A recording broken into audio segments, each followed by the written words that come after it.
Sadar police station personnel have arrested 2 persons for the alleged involvement in the theft of a high-value mobile phone from a shop at Glories Plaza, Khyndailad, Shillong, police sources said.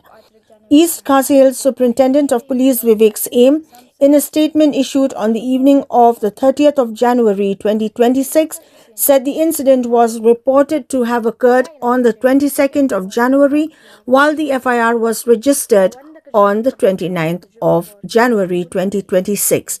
Police said CCTV footage from the shop, identified as MSAK Enterprises, captured the alleged theft. The clip later surfaced and circulated on social media platforms.